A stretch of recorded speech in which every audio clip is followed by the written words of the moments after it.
This is your news bulletin from Power 102 Digital. It is Monday, 22nd April 2024. Good morning, Trinidad and Tobago. This is news to 6 a.m. on News Power Digital. More than 1 month after human remains were found in the backyard of a family home in Valsayn, DNA testing has confirmed the bones were in fact those of 18-year-old Hannah Mathura. The remains included a tube top, a pair of underwear, and red trousers.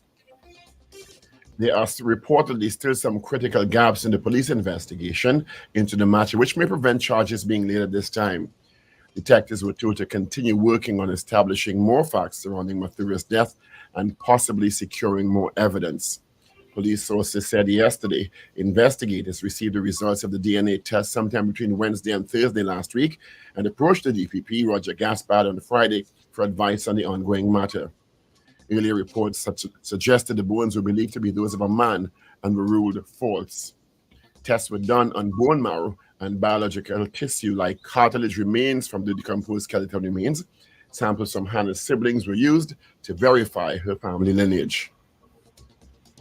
Acting Commissioner of Prisons Dio Prasad Ramuta has reassigned over 24 prisons officers to the Port of Spain prison to help manage the shortage of staff at the prison facility in the capital. President of the Prison Officers Association, Jared Gordon, was one of those who were transferred. Gordon was transferred from the Eastern Correctional Rehabilitation Facility and will pick up duty in the Port of Spain prison this morning. Gordon's transfer came 1 day after he called for the immediate relocation of the Port of Spain prison. Recently, a fracas at the Port of Spain prison resulted in the injuries of prison officers and inmate. An inmate subsequently died after being hospitalized following the fracas. The Trinidad and Tobago Police Service has started an investigation into the death of murder-accused Shirley Brown, who died several days after being injured at the fracas at the Port of Spain State Prison. Both President of the Prison Officers Association and the Acting Prisons Commissioner will be our guest after 7 this morning, right here on Power 102 Digital. The Northwest Regional Health Authority reveals 19 babies passed away in 2023 at the Neonatal Intensive Care Unit, NICU.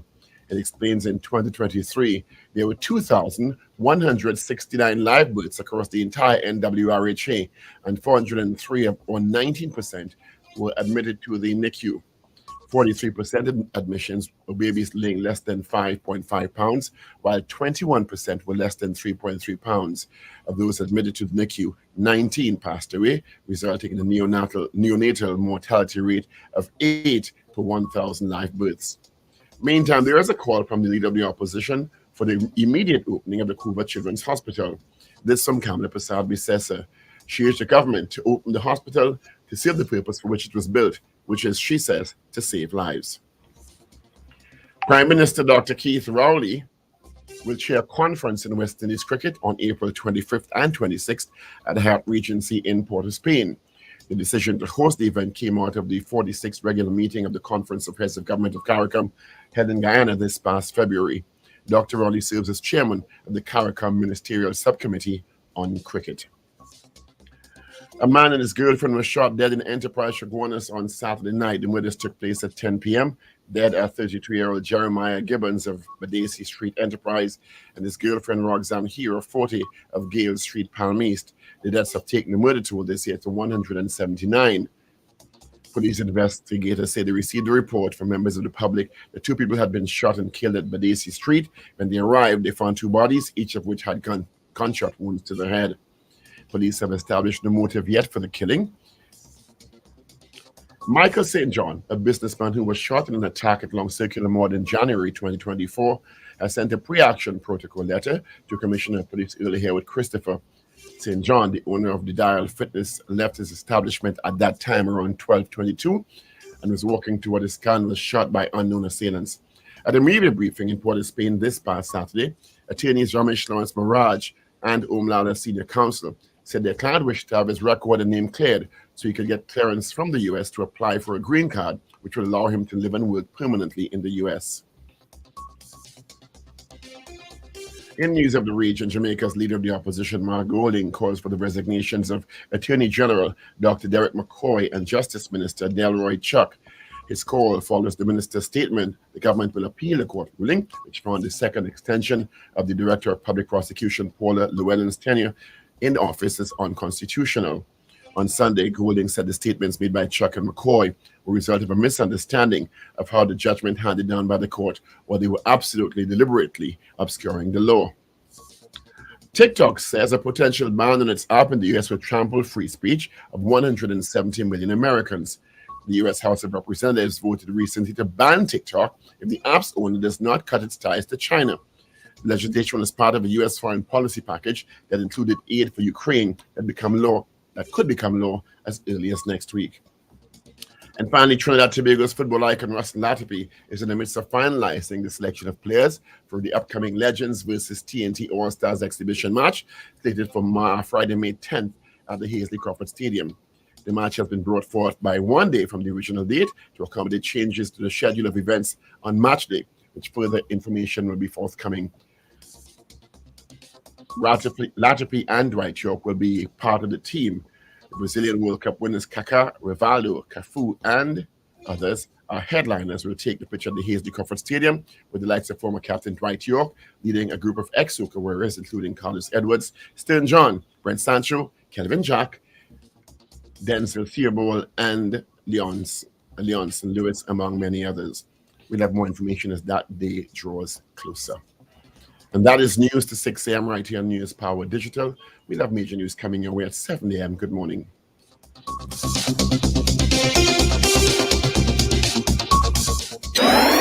Up to date and credible.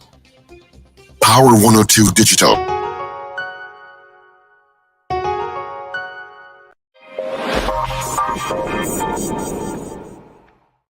Good morning, neighbors. Good morning, neighbors. 8.5 minutes after the hour of 6 o'clock on this, the 22nd day of April. Good morning. Hope you guys are great. Had a great weekend, restful weekend.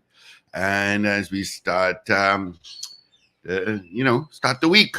On the show this morning, we just heard from Super Paul, Senator Dr. Paul Richards.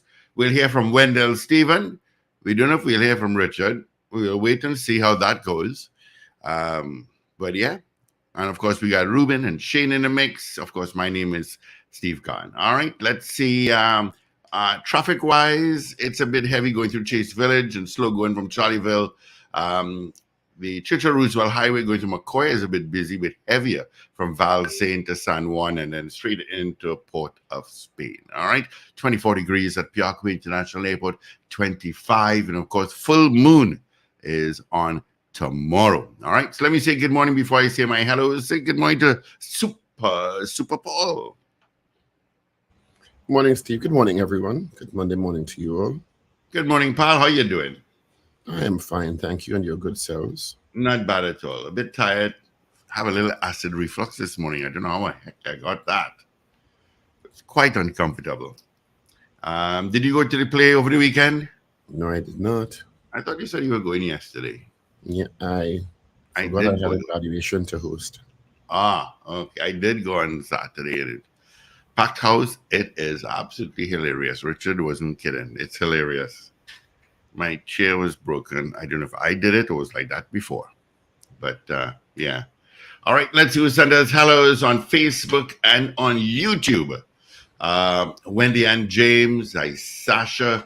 Garcilia out of Valencia. Good morning. Marcia Rock out in Orlando. Edwin Marshall. Good morning to you. Wayne B. in Covington, Georgia. But not there. He's in Trin City. Boy Bedesi out in Davie. Oh, that's where you're from, boy. Oh, yes, that's it. You never brought the doubles for me. Oliver Manwaring. CJ New York. Rena Budu Jennings. John Cato. Doreen Pierre. Ewart Ratchball. Vaughn Drayton. Nikisha Pierre. Subash Mangal. Good morning to you. Alistair Hart. Maria Celia. Gloria Gray. Hector. Mrs. R is up already. Trinidad Margot, good morning to you. And of course, let's see what's on WhatsApp. You too can WhatsApp at 318-1021. Good morning to Dan Raj. Good morning to Val and GNC Auto Security as well. Sankofa, good morning to you. And Wendell Stephen, good morning to you, my friend. How are you? Hi, morning, Steve. Morning, Paul. Good morning, Richard. Good morning, Trinidad and Tobago, and listeners and viewers all over. I probably had one of my worst weekends that I've had in a long time, but What?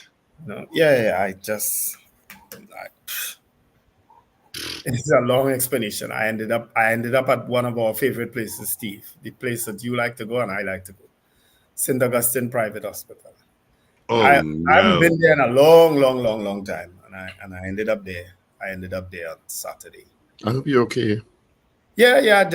I was diagnosed with bronchitis actually.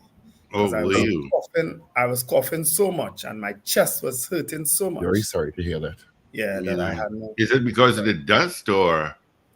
I think it's a combination of the dust, the secondhand smoke that I inhaled profusely when I was abroad, and the coldness, the change in weather temperature. I think it was that change in temperature.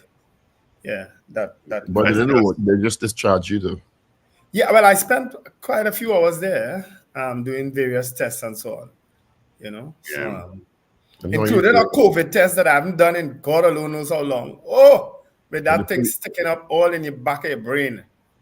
I can't. It was. I say, do you all have to do this? They say, yes. I say, okay. They still do that dotage test like that? Yes. You can't take a blood sample or something and do that test now? Well, they took blood too to do other tests, but Lord, they stick that thing up in your brain. Long Q-tip that goes to the back of your cranium and you tell them stuff and they say no, a few more centimeters and they say you're trying to kill me out. And they wiggle it there. They don't just push I did that twice and I never want to do it again. Yeah. And I went 2-3 times myself. Excuse me, you know what's interesting about it? When I did it in Trinidad, it was horrible. When I did it in the US, they barely went into your nostril. Yeah. Same test. Yeah. I don't know. Somebody has sadomasochistic tendencies to some of those healthy centers because I don't know. I didn't think I do all that. But I mean, as I say, my body took a battering because of the weather and the smoke. Lord, I think somebody just put this all the weed I inhale. Of course, I never smoked weed a day in my life, but Lord, I think I was high every day. Not directly. I think I was high every day. I so want to say something. Huh? I still have a cough. Smoke weed, you like get locked up. I still have a cough, so forgive me. You can smoke weed in our house, you like get locked up. If you can wear a chain, you go smoke weed. But it's a good thing that lock-up person was around to take me where I had to go. How lovely, you see? What? That is very lovely. What? Yeah. Love is in the air. Yes, you wanted. Are we going to get in trouble if I sing? It was Love just is in the air. Saturday. Friday, I was really feeling bad. And I was down the road, and then I came up home. Friday night. And then by Saturday, I had deteriorated, where I was coughing so badly and throwing up nothing because I wasn't even eating. That in the afternoon, when it really got painful, I mean, when I say painful, my chest felt like it was about to explode. I called out to my son, and it so happens his mom was there, and they both took me to the hospital and spent the time with me. So I feel a lot better now that I have medication. Maybe that's what she needed. You need to spend time with her. It's possibly. Lord knows it's the longest we've spent together in a long time. and look, you're feeling better already. Yeah. No, but it was scary with the chest pain because, and I met a very nice doctor, Dr. Reddy at St. Augustine Private Hospital. He was very hanging over the camera. Huh? Shane's locks hanging long over the camera. Yeah, that's Shane for sure. I see locks hanging long over the camera. I say, what kind of phobia is this that Steve getting locks? Oh, Shane. Morning, Shane, time to cut that hair. Yeah. Well, you want the man cut hair because you can't grow hair like that? I could actually, but I've never liked it too much hair. You leave Shane alone. Yes, who's supposed to like it? Still like it, so and Shane? I just teasing Shane. I call her name in it, but I'll get in trouble.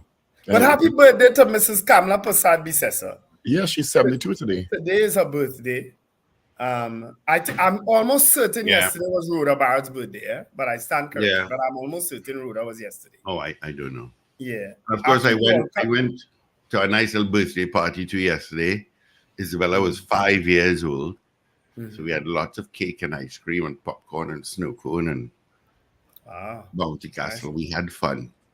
Yeah. You went to the Bouncy Castle? Oh, yeah. But maybe he love Uncle Steve, you know. The kids love Uncle Steve. You sure you wouldn't the Bouncy Castle? He probably was.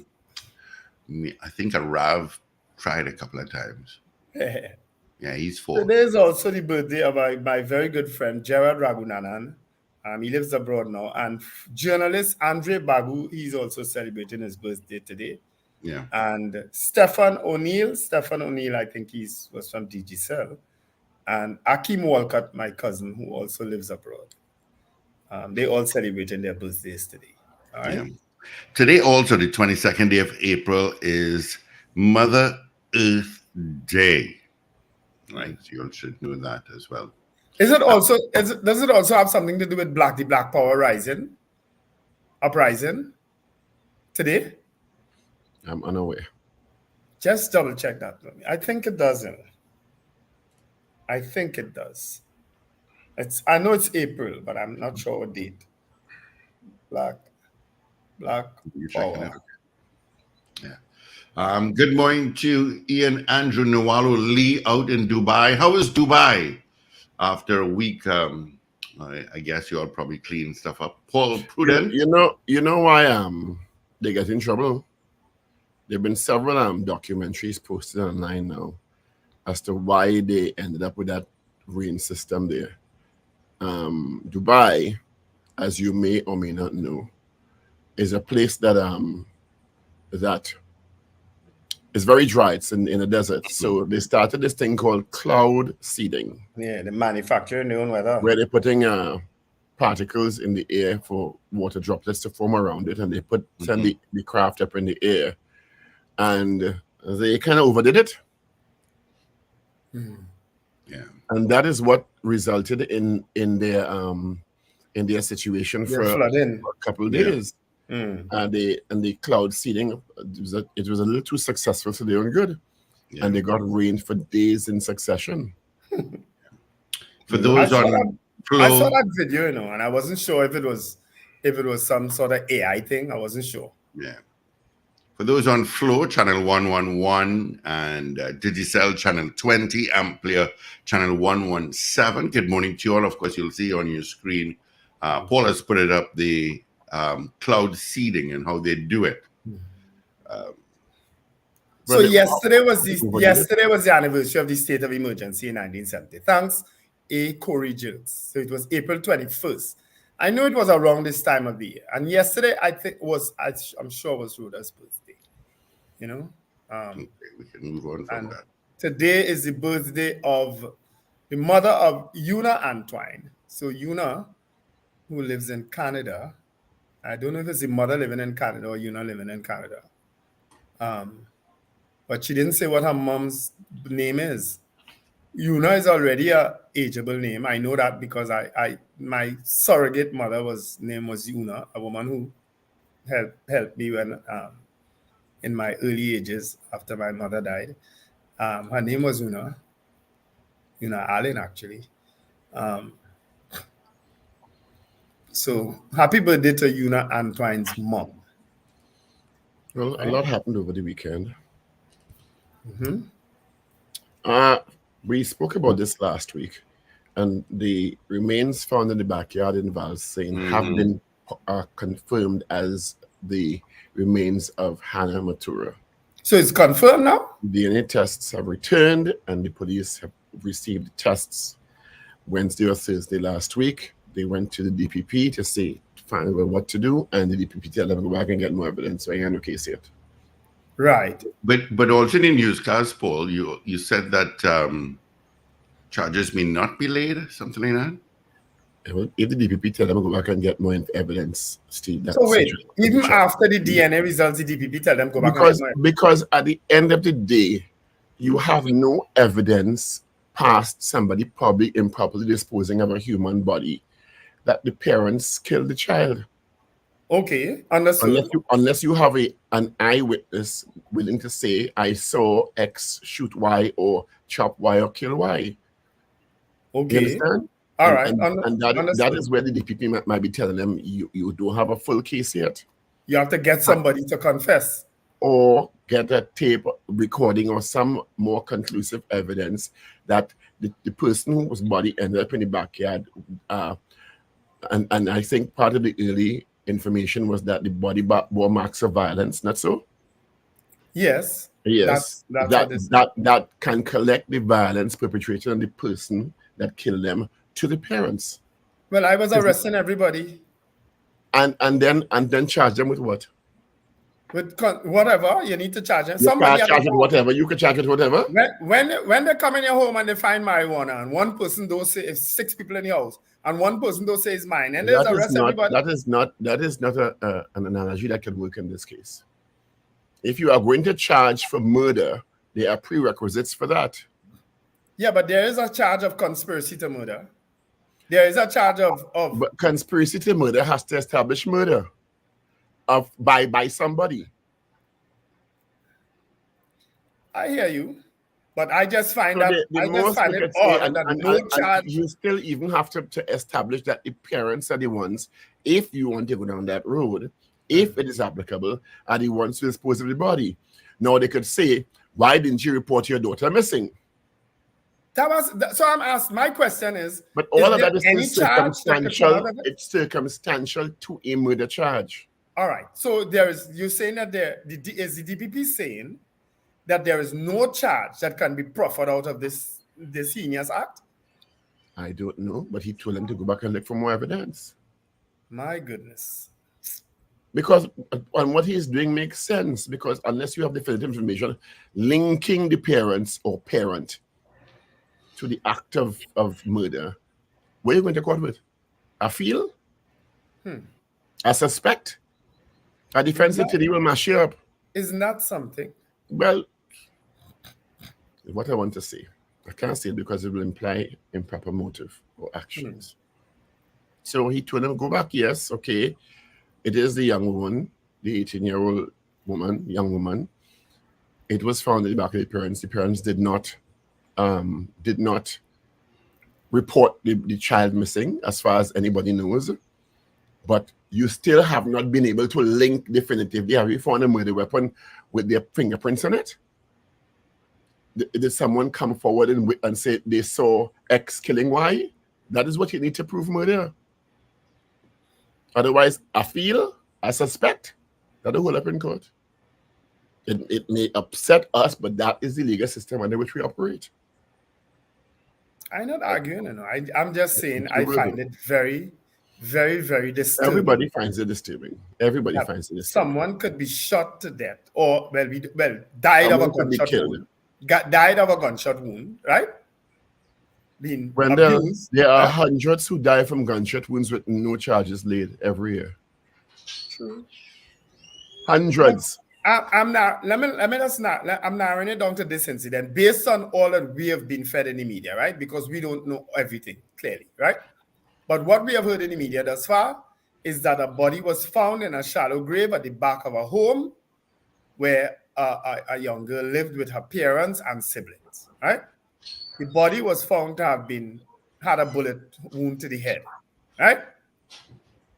The parents at the point in time when the police came fled, okay? Mm-hmm. They were since captured and detained, right? Mm-hmm. It is found now that the body is, in fact, the remains is that of Hannah Mathura, who lived at that home, right? There are siblings still at the home, or if not at the home, somewhere else in the vicinity, right? And this young lady is dead for all intents and purposes, right? And dead by some foul means. Now, it could be that she took the gun and shot herself in her head. We don't know. It'll be hard to prove that now, because there'll be no gunshot residue to find or nothing like that, right? So that could be a theory if we're going down the road, right? And nothing. You need they could say I ran because I didn't report the death of my child missing, and I knew it was looking suspicious. That doesn't establish murder. Yeah. beyond a reasonable doubt. And that's the issue here. Michael St. John, a businessman who was shot in an attack along Circular Mall in January, I sent a pre-action protocol letter to Commissioner of Police earlier here with Christopher. He has hired powerhouse attorneys Ramesh Lawrence Maharaj, Senior Counsel, and Om Lala, Senior Counsel. Om is not a senior counsel. Larry, Senior Counsel. Yeah, Larry Lala is a senior. Larry Lala is a senior Lala, right? Yeah. Michael St. John apparently went to the U.S. Embassy to apply for a green card, which would allow him to live and work permanently in the U.S. In doing his due diligence, he found there was something on his record. Well, the U.S. authorities at the embassy said he was satisfied all the criteria, including a certificate of good character from the police. However, in an interview at the U.S. Embassy in TNT, he was told there was something on his local records which affected his application, but he was not told what it was. After years of investigation, he was sent a screenshot of what he described as a troublesome entry in a police database dated March 13th, 2017.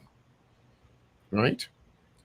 He sent a letter to the Commissioner of Police asking for it to be removed, and that if you can't substantiate something negative on my record, you have to remove it, which is the law.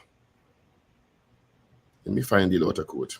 Part 5, 36.1, where a document, whether or not, is one to which access has been given under this act, so access has been given to the U.S. Embassy, obviously, contains personal information of an individual, and that individual alleges that the information is inaccurate, the public authority which holds the document may, on the application in writing of the individual, correct the information.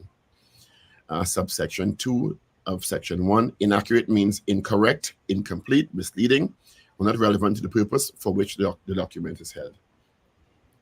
Now, me and a lawyer, but if you have something negative in any one of you or us in a file in the police records that impacts us in a negative way at the embassy or any other way, and you cannot substantiate, you have to remove it.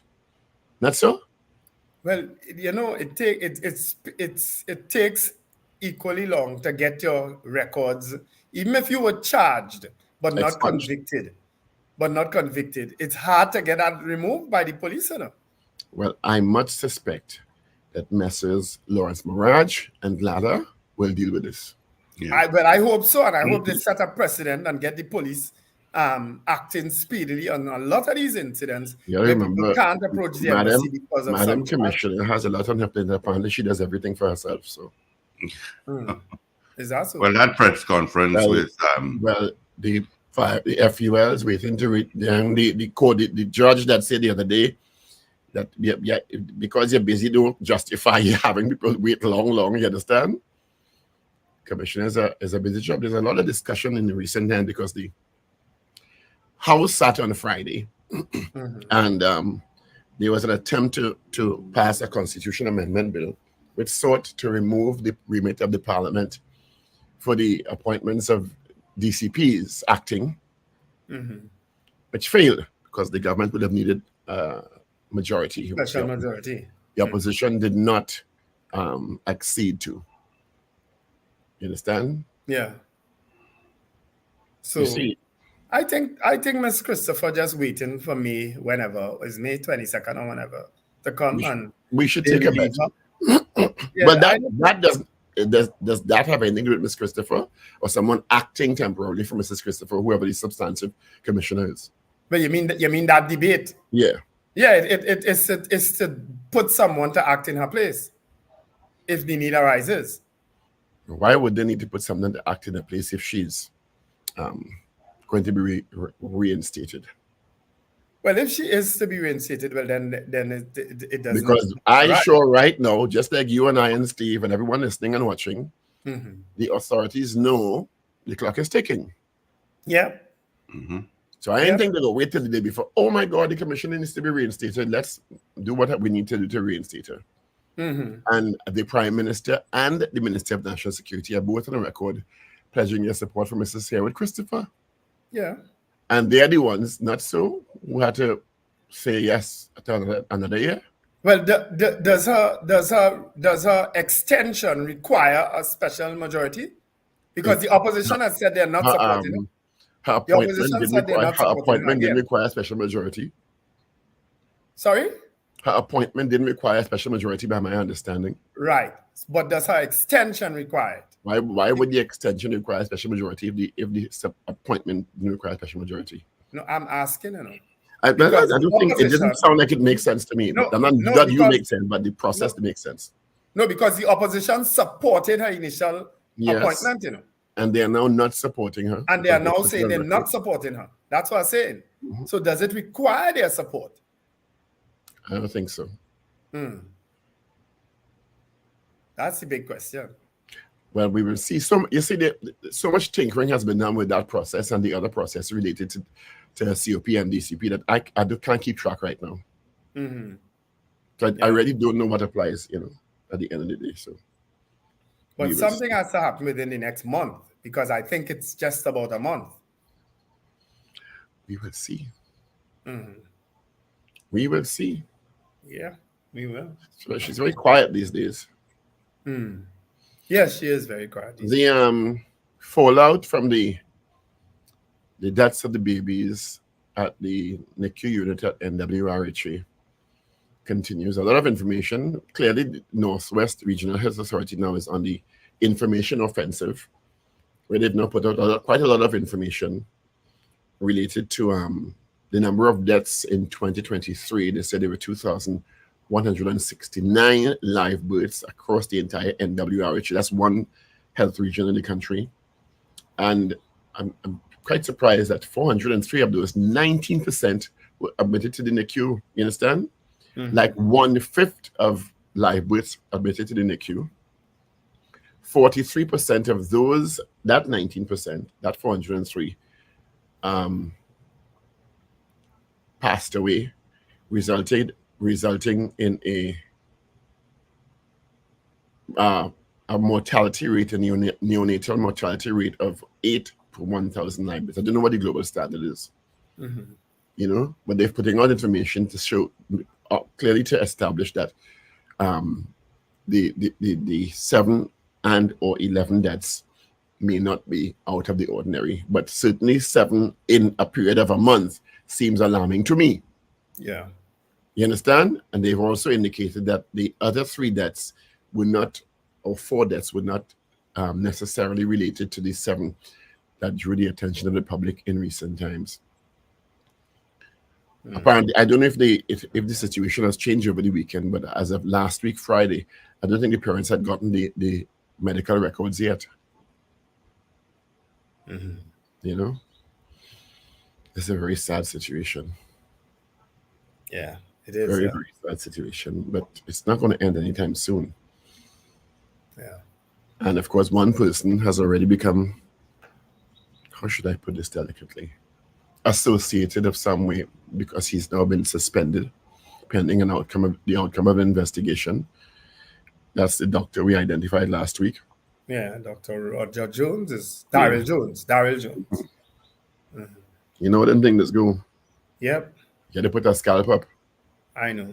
And remember, I hinted. Remember last week Friday, I hinted to you all about a situation at the Port of Spain Corporation that I didn't want to say as yet.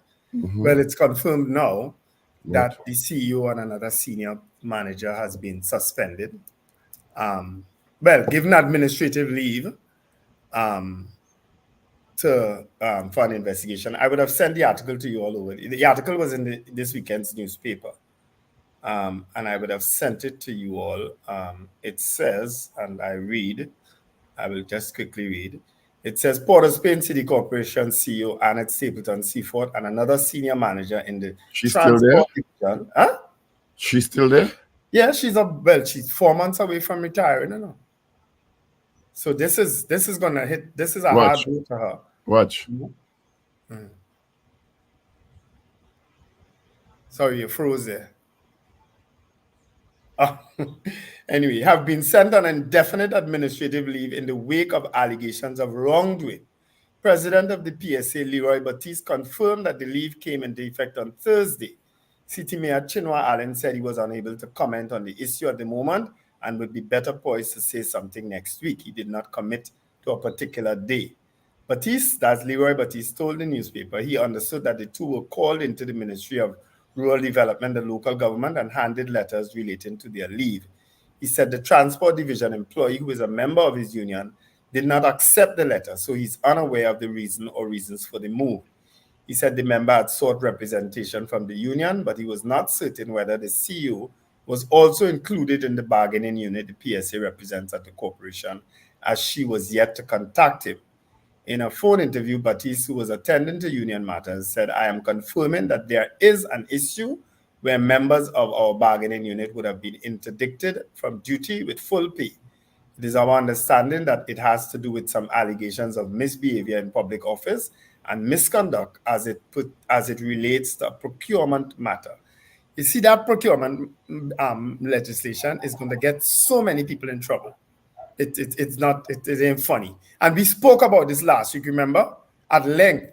We spoke about these issues of procurement at length. It is humbugging. I wanted to say hamstringing, but I'm not sure if that's a word. A lot of these agencies, and it's going to get a lot of people in trouble. And this is a classic example of that, I believe. I don't know the details of exactly what happened here, but that procurement legislation is going to get a lot of people in trouble, especially if somebody do some background and try to be, how I should put it, to get back at people, because it's easy to get back at people with that procurement legislation and say, aha, they didn't do so and so, check into that. And when they check into it, they realize, really and truly, so you didn't do that? Okay. Take some leave. That procurement legislation, trust me, they need to fix it and fix it fast.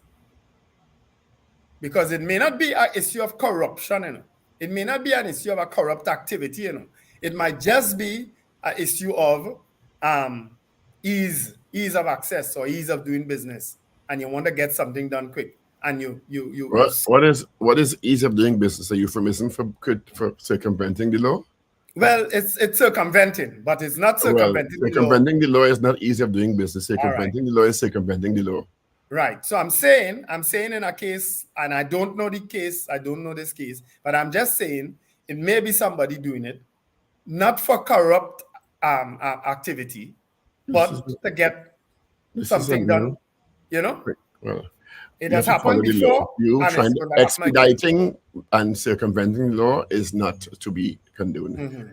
I see a new person in the chat. Network University TNT. Good morning. Mm-hmm. Yeah. There's going to be a bad start already. A cricket conference, a West Indies cricket conference hosted by the Prime Minister, Dr. Keith Rowley, on the 25th and 26th at the Hyatt Regency. Comes out of a decision by the 46th regular meeting of CARICOM. Dr. Rowley is the chair of the CARICOM Prime Ministerial Subcommittee on Cricket. That'll be interesting. I don't know if you're going to fix West Indies cricket, but I guess that's part of the aim. And there's going to be a big, like a celebrity football match on the 10th of May at the Hasty Crawford Stadium featuring Russell P, Dwight York, Kelvin Jack, Brent Sancho, Carlos John, Stern John. I hope they're in this trust. We like long time. Well, that sounded like a match that they're gonna have to pack about 10 ambulance. Right. them whole set of old fellas. They like to go at it hard. When the older they get, the harder they feel they can play. I see it at the Oval all the time. Well, apparently, a Brazilian quartet of Kaká, Rivaldo, Cafu, and others are the headliners who will take the pitch at the stadium also. So you have some big Brazilian players too. Yeah, I saw that Kaká and thing and them. That should be an interesting outing. Yeah. Hi, good morning, guys, and good morning to our listeners wherever you are across the planet. That going for a walk voice. What's the name of your little play again?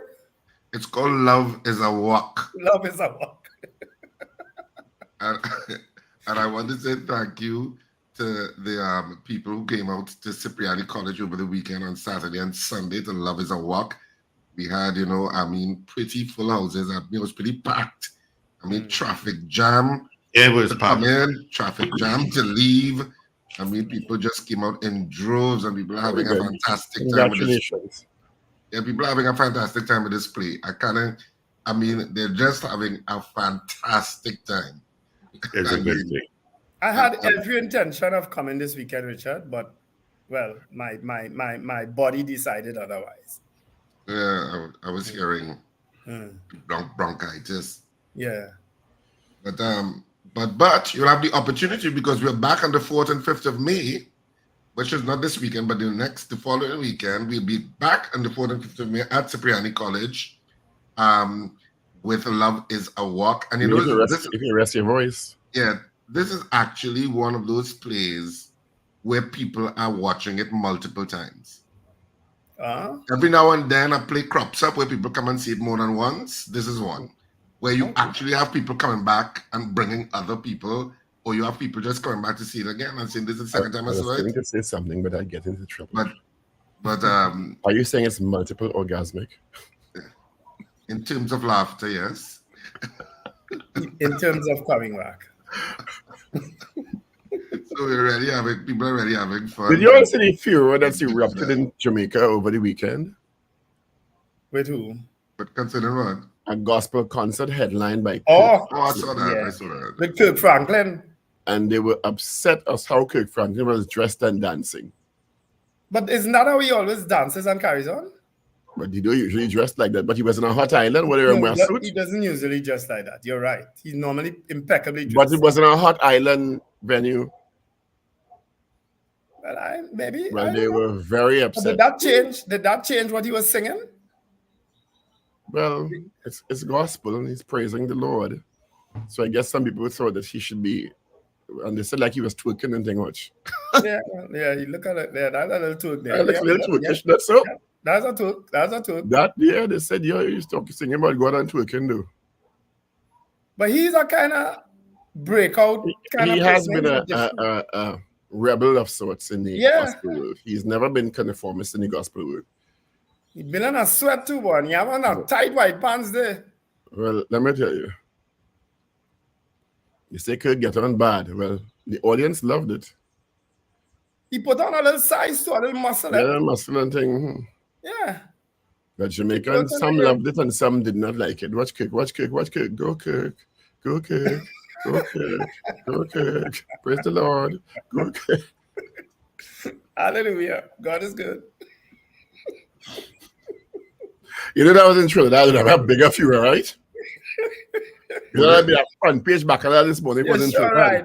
We would have made a big debate. We'd have multiplied that by 10 if it wasn't Trinidad. Yeah, really? We would have made a How big dare he? Blasphemy. Really? I don't know Trinidad is. Oh, yes. Are you saying Trinidad is more conservative than Jamaica? In a lot of ways, yes. In that way, probably we are. I don't know that that is so. You know why I think it's so, Richard? Because gospel artists generally don't head Tobago way. Jamaica way. They head our way. So it's a kind of unusual with a big gospel artist coming out of Jamaica. I have no clue how often gospel artists go to Jamaica.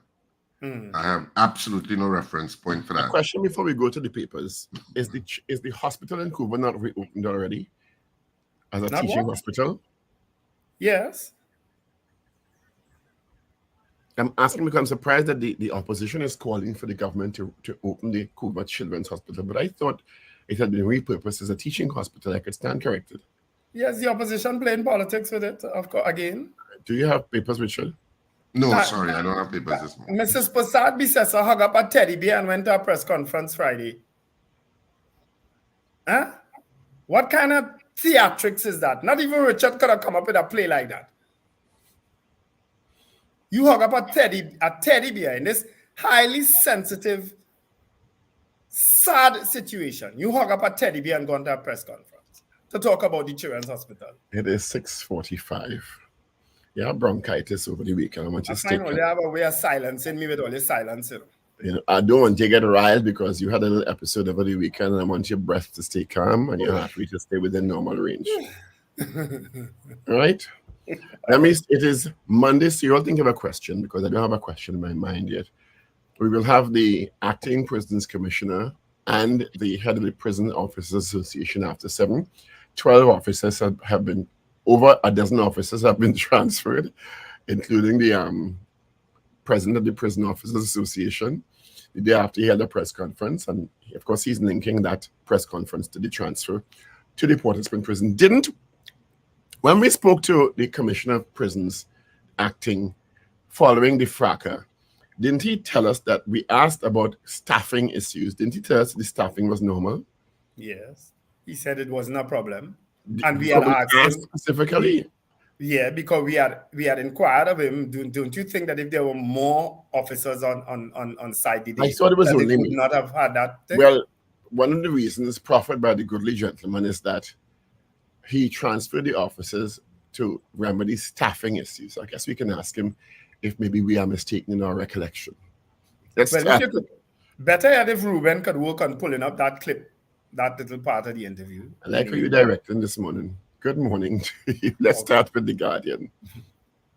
DNA test confirms Hannah's remains, but DPP orders cops to continue investigating. NWRHA gets another legal letter over baby death. Attorney come clean on medical records. Union boss on rejection of Constitution Amendment bill. Stop playing politics with the TTPS. I find anyway. 2 years after cops' murder, Jerk's family still without closure. Is that the young man who was killed, the young officer who was killed in Diego Martin? Jerks? Yes. When the Gaddafi Romney's son, with the Romney. By a police bullet? Yes. Yes. UNC warns about Dragon gas deal instability. Now, interestingly, when we spoke to Minister Young, he told us the deal was not in jeopardy, not so?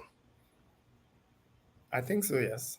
I wasn't at that interview. And the Prime Minister at this press conference said something a little different. That we are subject to the vagaries of U.S.-Venezuela relations. Am I crazy? I think we always knew that.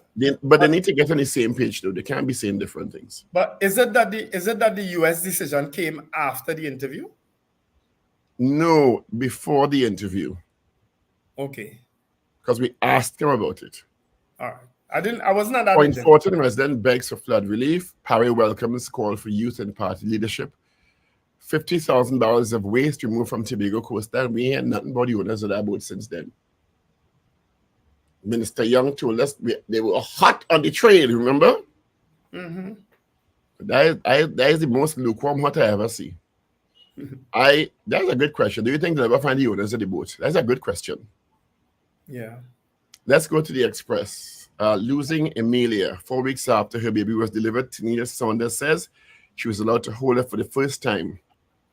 I think this is one of the parents who lost their baby. Really sad story. Mom mourns death of healthy baby from bacterial infection at San Fernando Hospital. This is another area now.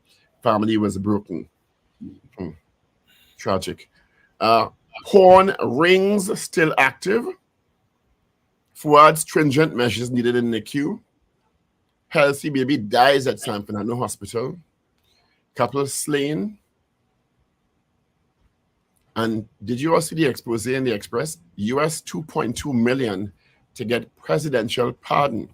That was the most confusing story I've ever heard. It was a really badly written story. Because God, I thought it was just me. It was a really poorly written story. They jumped from this. I said, what is this I'm reading?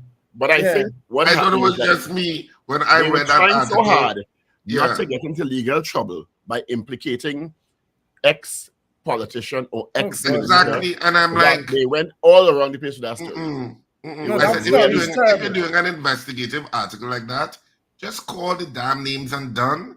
And if you call the names, I provide proof. Or write it sequentially, and then do the article, because I'm reading that article when you sent it, Paul, you sent it, and the link, and I read that article, and I was like, I do not understand what they went all around the Mulberry. Yeah, I was so confused. I said, maybe I'm tired. I said, no, Richard, you're tired. Maybe it makes sense and you just tired. No, it wasn't tired. It just didn't make sense. You know what I did? I kept reading it to the end, thinking it will come to some sort of conclusion. If we will get a better understanding of what happened.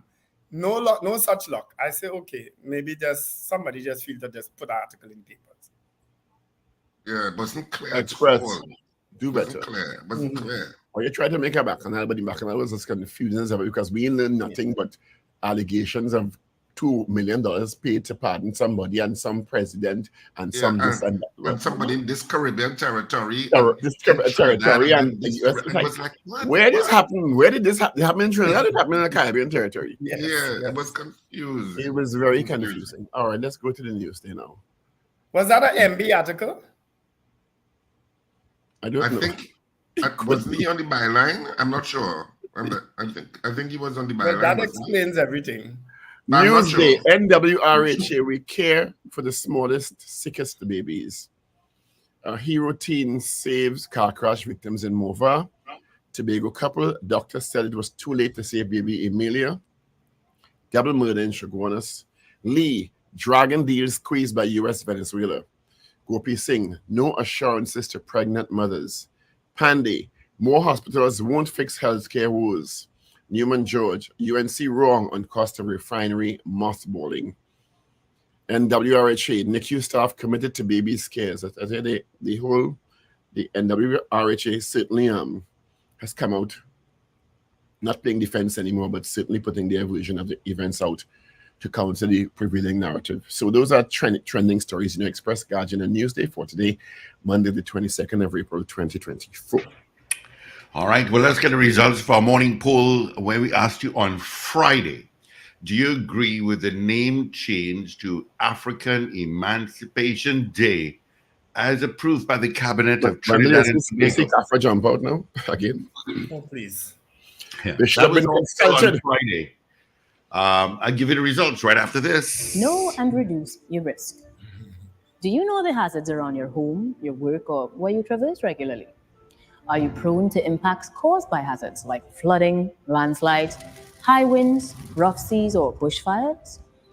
All of these can affect your household, business, or place of worship during a disaster. Remember, it's not just your home.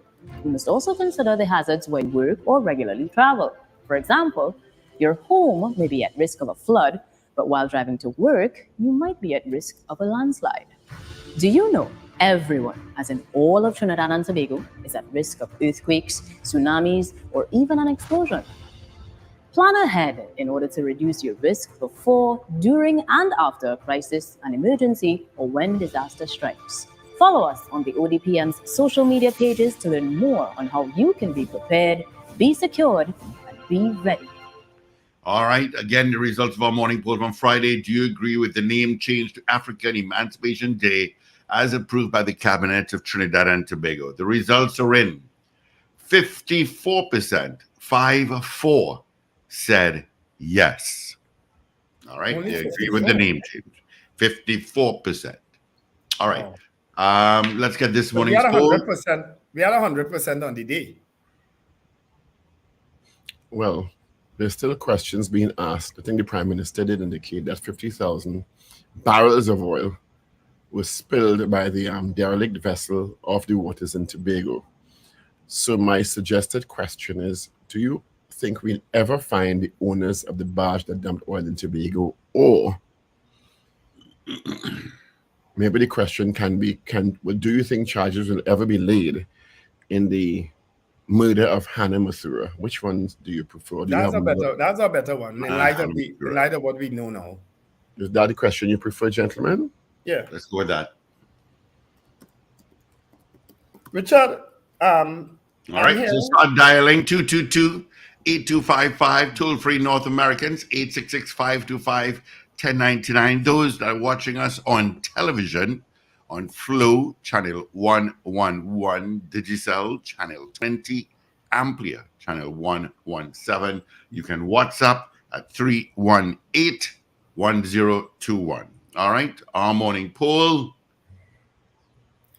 Richard, an extremely reliable source told me the alleged perpetrator in the Amara Lalit killing went to a particular school. I don't know if you've heard that. I heard the individual was very, very bright, or is. Well, you could have heard it. He didn't go to Hillview and he Extremely didn't go to intelligent. James. Our poll this morning: do you think charges will ever be laid for the murder of 18-year-old Hannah Mathura? Got some votes in already. Wayne B. in Trin City says no. Alistair Hart, no. John Cato, no. Boy Bedesi. Richard, are you writing? Sorry. Yeah. Oh, thanks. All right, good morning to Dre out in Rio Claro. Do you think charges will ever be laid for the murder of 18-year-old Hannah Mathura? All right. Trinity in Boston. Morning, Trinity in Boston. Yes to the poll. Lester Craigwell. Yes. All right. Trev in Arima via WhatsApp says yes. Hector, yes. Josie Richardson, no. All right. Let's grab this call. Good morning, caller. Good morning. My answer is no. And Richard, I was in Trinidad a week and a half ago. I attended the show at the Queen's Hall. It was phenomenal, my brother. Phenomenal. Thank you so much. Thoroughly enjoyed it. And it's time you put them on the web. So I don't have to come to Trinidad to see the talented thing I want to do. Yeah. But thanks a lot. Take care, brother. All right. You're welcome. All the best.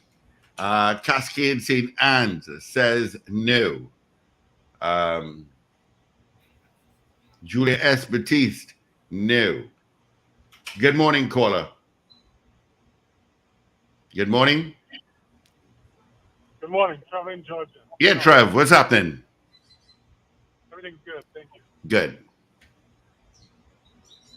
Your vote tomorrow morning. Oh, okay, you didn't vote. All right. Georgia, Trevor. Good morning, caller. Yes, good morning. I say yes to the poll, and they know fully well who the owner of the boat is. All right, thank you. All right. Better you do a press conference, caller. Esther Adams says no. Anyhow Miguel says yes. Slick Money Grip says no. Adrian Cotto says yes. Andre, no. Trinity Jam is in the house. Morning, Trinity Jam. No. Long Islander. No. All right. I did a 5K. Well, I attended a 5K. I did 2.5. Thanks for correcting that so quick. I did 2.5 of the 5K on Saturday. Congratulations to Support Autism TT and Maya Curti and Dr. Radhika Mahes and the team. Very well attended. MP David Lee was there and several other people that I know. It was really, very well attended. How much he did? All right. I don't know because I left after 2.5K. So yeah. And he was Royalty Forever says no. Rena Boodoo Jennings says no. Beefy Smith says yeah. I didn't do the whole 5K. When I see the other hills, so hear me now. I done. I said, but that more? Because of the brand I work at the academy. Hey, mate, what I said to you? This is 5K. Somebody else saying no. All right. Eve out in Sugarguanas says no. Mario Joseph says no to the poll. Right. Okay. Let's see. That's it. Evie, you should be in.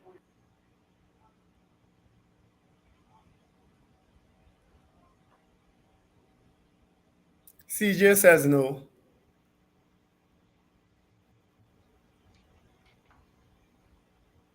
Good morning, CJ. Right. Morning, CJ. All right. Good So morning, we have our guest. Good morning, Julia S. Batiste. Yeah. Dre out in Rio Claro says yes. Beauty Culture says yes. Of course, Mr. Gordon is in the building already, our guest for 7:15. Right. So let's get into our major news. Oh, Jaron Joseph just snuck in. Good morning to you, Jaron. All right. Let's get into our major news. Evie St. Hill Bab. Paul, she's doing it again. If he's in hell, I'll swing the camera around in a second. Is in. Oh boy.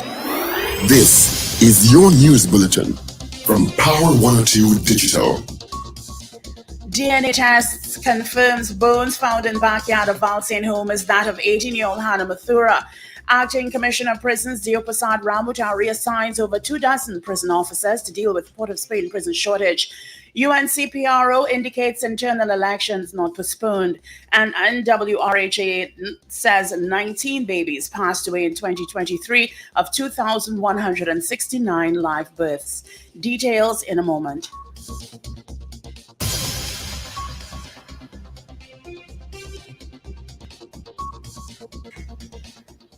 This is news to 7 o'clock. I'm Avril Sintel-Bab. Good morning. More than a month after human remains were found in the backyard of a family home in Valsain, DNA testing has confirmed that the bones were in fact those of 18-year-old Hannah Mathura. No charges have been laid thus far, and reported critical gaps in the police investigation may prevent any charges from being laid at this time. Detectives were told to continue working on establishing more facts surrounding Mathura's death and securing possible evidence.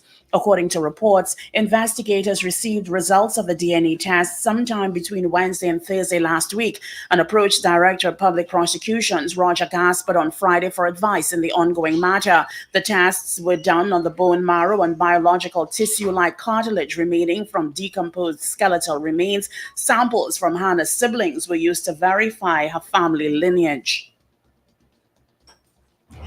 Acting Commissioner of Prisons Deoprasad Rambuta has reassigned over 24 prisons officers to the Port of Spain prison to help manage the shortage of staff at the prison facility in the capital. President of the Prison Officers Association, Jared Gordon, was one of those who was transferred. Gordon was transferred from the Eastern Correctional Rehabilitation Facility and will pick up duty at the Port of Spain prison tomorrow morning. Gordon's transfer came just one day after he called for the immediate relocation of the Port of Spain prison. Recently, a fracas at the Port of Spain prison resulted in the injury of prison officers and inmates. An inmate subsequently died after being hospitalized following the fracas. The TNT Police Service has started an investigation into the death of murder accused Sherlyn Brown, who died several days after being injured in the fracas at the Port of Spain prison. A release stated that 5 inmates and 17 prison officers were injured during the incident, which occurred around 11 a.m. The transfer was a directive from Rambuta. During a media conference outside the prison on Thursday morning, Gordon described the facility as a dungeon, saying that it has outlived its usefulness. Gordon also noted that it is 200 years old and faces many issues, including open fences. There is no delay in the United National Congress holding its internal elections. Public Relations Officer Dr. Kirk Mayhew made this known in a statement on Sunday. Mayhew said the claims of internal elections being delayed is a narrative being pushed by dissidents. In a response to a newspaper editorial, the PRO said the upcoming internal elections have not been postponed, and neither have Kamala Prasad-Bissessa nor the UNC National Executive ever indicated that they would be. The Northwest Regional Health Authority has revealed that 19 babies passed away last year in the Neonatal Intensive Care Unit.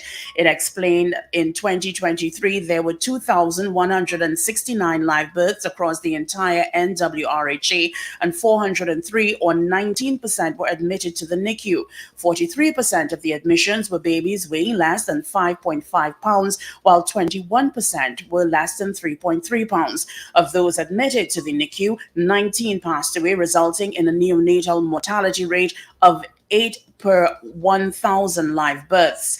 Commenting on recent deaths at the Port of Spain General Hospital NICU, it said there has been a lot of speculation and misinformation put into the public domain, which, given the legal actions taken by the affected parties, the NWRHA is not in a position to correct. The NWRHA said that it's constrained from speaking publicly on the specifics of any of the events that occurred at all, and in particular with regard to the cluster of babies who passed away between the 4th and 9th April 2024. 11 parents have since filed pre-action protocol letters. Meanwhile, a call is being made for the immediate opening of the Couva Children's Hospital. It comes from opposition leader Kamla Prasad Bisasa. She urged the government to open the hospital to serve the purpose for which it was built, to save lives. Speaking at a news briefing, Prasad Bisasa said the hospital was built using tactical expertise from the Chinese government and was intended to provide world-class healthcare, generate employment, and create medical tourism. You are listening to news on Power 102 Digital to 7 o'clock. On April 25th and 26th at the Hyatt Regency, Prime Minister Dr. Keith Rowley will chair a conference on West Indies cricket. The decision to hold the event came out of the 46th regular meeting of the Conference of Heads of Government of CARICOM held in Guyana in February. Dr. Rowley serves as chairman of the CARICOM Prime Ministerial Subcommittee on cricket. The event will focus on areas such as the strategic direction of West Indies cricket, the development of cricket and tourism. It seeks to foster a collaborative environment to ensure, or rather secure, the commitment of CARICOM governments, Cricket West Indies and territorial boards to strategically advance the sport in all its formats: tests, one-day internationals, and T20s.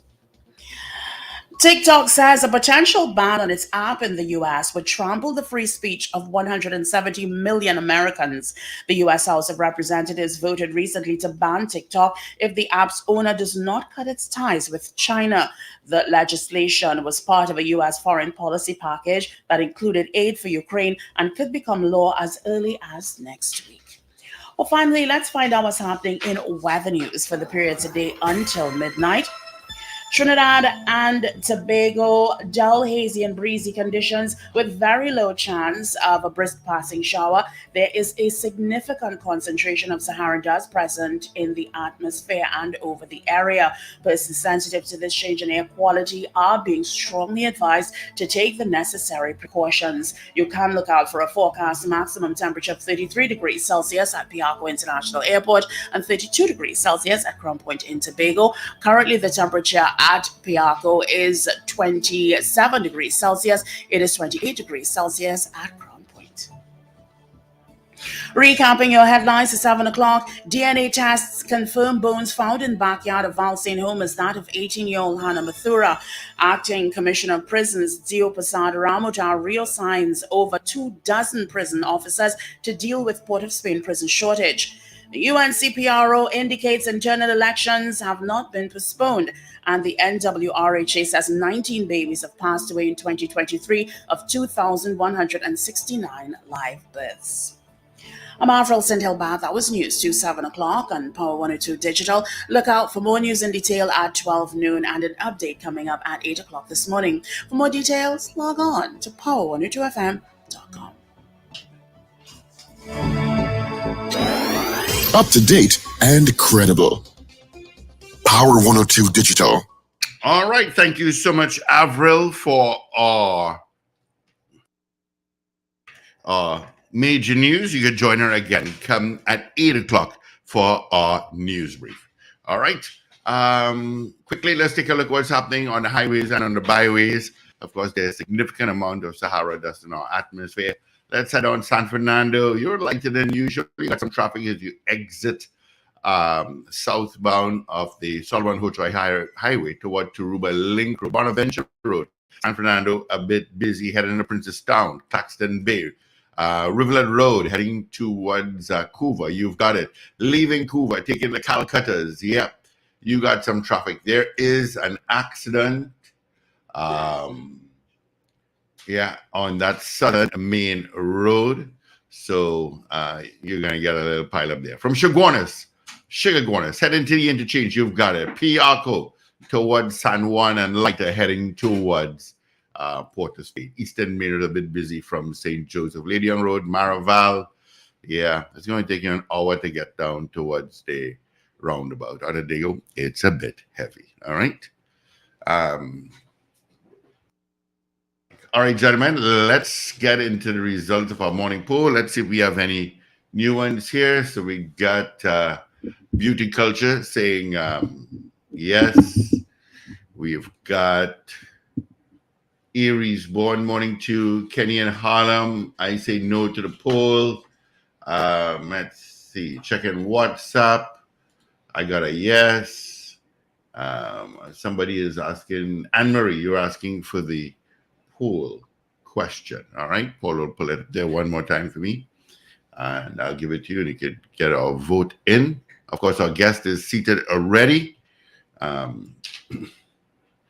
Right, so let's get the results of our poll. The poll was, do you think charges will ever be laid for the murder of 18-year-old Hannah Mathura? All right, that's our poll. Richard will have the results. But Paul, remind me, just a reminder, because I got a message from someone. Wasn't it a family member who actually went to the police and said that something had happened at the home? The family member went to the police and said a body was buried. Right. The person did not, the news reports did not indicate whether the person saw something happen, which is different to saying a body is buried. All right, but maybe that person needs to be interrogated some more. And who says maybe that's where the police need to focus their investigation and on. who says the person hasn't been interrogated? Okay. We had to name you Dr. Paul Richards, SC, just now, you know. Yeah. So do you think the charges will ever be laid for the murder of 18-year-old Hannah Mathura? That's our poll this morning. We had 32 people voting in the allotted time. Of the 32 people voting, 20 of you said no, you don't think charges will be laid. And 12 of you said yes, you think they will be laid. So a split, 12 saying yes, 20 saying no. Of course, you can continue to vote on this poll throughout the day, through all programming, and we'll give you the final results tomorrow morning. Good morning, Mr. Gordon. Good morning, Mr. Gordon. Hello. Morning. Good morning. You hearing me? Yes, I am. Good morning. Welcome to the show. Morning. How are you doing? I'm all right. A little bit again, he should be telling us welcome. It's 7:13. Why haven't you reported for duty yet? I'm due to report at 8 a.m., sir. Put him in space. So which means he'll be late. Which means he'll be late. I wouldn't be late. You're only late if you die. Well, it's right up the road, so you have far to go. Yeah, I could run up the road quick and get inside. They could have sent you to Carrera, so you should say thanks. Yeah, if it was Carrera, we would have had a problem. Okay, so you had a press conference last week. But before we get into that, I don't know what information you, as the president of the Prison Officers Association, let me do the proper introduction. Our guest is Jared Gordon, president of the Prison Officers Association. Can you share with us what information you have about the fracas that took place a couple of weeks ago? Every time I hear the word fracas, I get a bit perturbed. They get triggered. Yes. So it was a riot after all that. Let me explain something to the public and to my goodly hosts about prison. As long as you, and when I say you, one of our charges, refuse a lawful instruction and then proceed to assault an officer, and then other members, other inmates, prisoners, charges also join in, and it becomes a very serious situation. That is a riot. A fracas, a brawl, or any other type word, those are reserved for an environment in which all of us who are not incarcerated operate. Me and you can have a brawl. We could have a fracas, but certainly a riotous situation in the prison is what transpired back then. What happened is, just as I described, you would have had instruction being given, instruction being refused, the officer then being assaulted, having to defend himself. The situation was incidentally quelled. That officer would have gone to the infirmary for treatment. When he returned to the division to retrieve his glasses, and one or two other personal items, that is when the officers there were met with that riot. They began to be attacked. The inmates would have broken all of the lights, and it's sometimes difficult to explain the environment down there, but without unnatural light, there is no natural light down there. So once you get rid of the artificial lighting, it is pitch black. They threw a number of missiles. Some of them were armed with improvised weapons, and that went on for possibly about 10 to 15 minutes, while other officers who were on the outside were attempting to get in. Sometime after that, the situation was brought under control. A number of officers, as we know now, 17 officers were injured. 6 inmates were injured, occasioning them being or having to receive medical attention, and one of them subsequently passed away as a result of injuries received. So, Mr. Gordon, is the head of the prisons, Mr. Ramuta, is he aware of what you just said? Because that's not what we heard when we interviewed him. You know? No, well, he dismissed the word riot. He said it wasn't a riot. You are now confirming that it was in fact a riot. And you are saying something that we have not heard before. I don't know if Paul and Richard heard it, but I've never heard before that the officer was injured, went to seek treatment, came back, and then the riot broke out. We didn't hear that before. Yeah, you see, I really want to try and stay away from attempting to address the misinformation that the commissioner was given. He could only report what was told to him. And incidentally, that report didn't come from any of the officers. The information I got is because I would have engaged the officers. We would have had a number of meetings because, of course, those officers, it was required of them to supply statements and whatnot, even to the police and the ongoing investigation. So it is from the horse's mouth, from the people who were there, that I got that information. Why would you think the commissioner would seek to be? Because what you're describing is someone who may have been minimizing the magnitude of what happened. I can't speak for Mr. Ramuta. I don't know what is the reason for him attempting to minimize, reduce. What I would say is that over his tenure, generally, he downplays a lot of the ills sometimes that we face. I can't speak for him. I don't know why he does that. Now, the Port of Spain prison, I have visited that prison, and I agree with you on the record that it should be decommissioned as a prison. One, it's in the middle of a capital, in the capital, Port of Spain.